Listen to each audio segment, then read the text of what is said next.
It's Dorleen.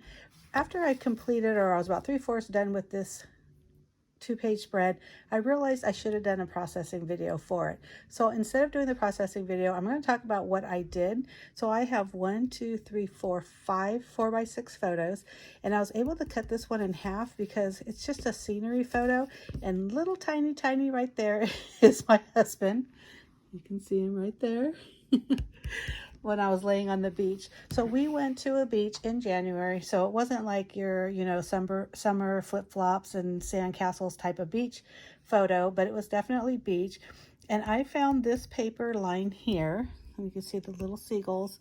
And the back of that is the striped paper here. And I only bought one piece of it, and it was from Simple Stories. And I remember buying it last year at the expo in anticipation of this layout. Well, I don't know why I didn't buy more than one, because first of all, I like both sides, but you know how that goes. Anyhow, it's an older line. I think it's called like Vintage Vacation or Seaside Vacation, something like that. I'll have the information down in the link to my blog. So I'll have all the information on my blog, because you can still find older Simple Stories or any really paper lines if you really look.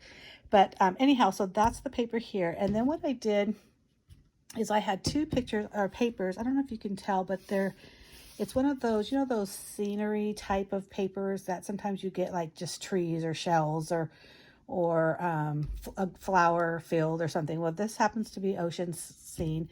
I don't even know where I got it. If it was from a paper pad, did I just snag it from someone? But it was in my stash. I had two pieces of paper. I was really happy about that. But what I did is I cut them down so they're 11-inch height, but they're 12 inches across. And then I used this like tan paper to emulate the look of sand. So that's 12 by 12. But I love that in itself. And then since I only had one sheet of this seagull paper, I cut them down 4 inches tall. And I want to say this was 10.5 and this was 9. So it goes a little bit shorter because I knew I was going to be building a cluster here. And then what I did for the top part, because really the whole paper was going to be covered by photos, I just used scraps that were left over from cutting 2 strips of 4 inches from here, flipped it over, used the stripes here, and then also here, which is a little bit bigger because this is a bigger area. And this is also a bigger area because I have the 6x4 photo here instead of the 4x6. And then, so this really cute seagull is a die cut from Printable, Cuttable, Creatables, and I'll have a link below for them as well. I'm part of their design team, and I love using cut files in my Cricut for scrapbooking, and this was a perfect use of that seagull. And also with that cut file, I got these really fun kind of just the one layer silhouette of seagulls, and I thought they looked so good just kind of sprinkled in on that paper.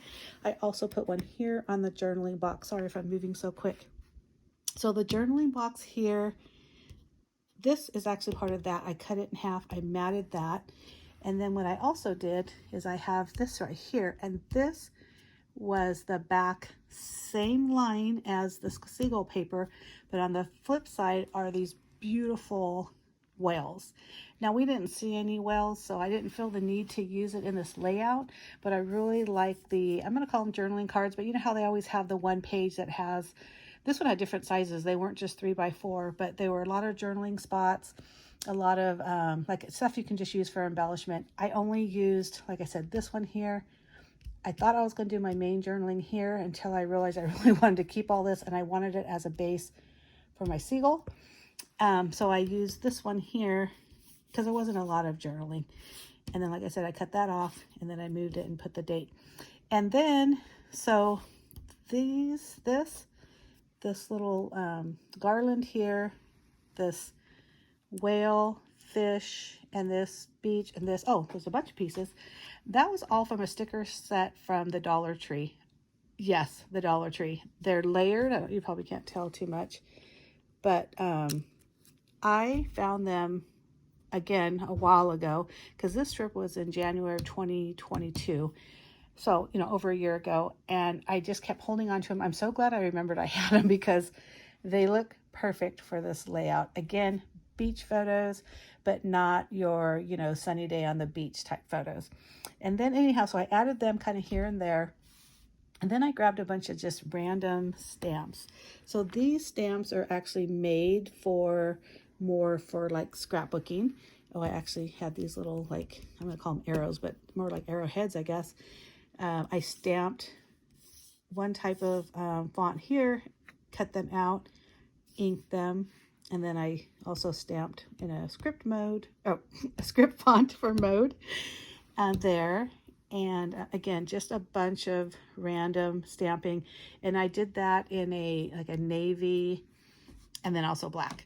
But isn't this a fun layout? I wish I would have done a processing video, like I said, but just from hearing me, I think you get what I did. Was just really easy, a lot of fun, and I really, really love it. So again, I'm going to leave the link to my blog, which will have more information. Also a link to the Printable, Cuttable, Creatables blog, or excuse me, website, because you can get some incredible cut files. And if you use the coupon code, the number 3, the word SONS, SONS, and the number 15, you'll get 15% off your purchase. Thank you so much for watching. Bye.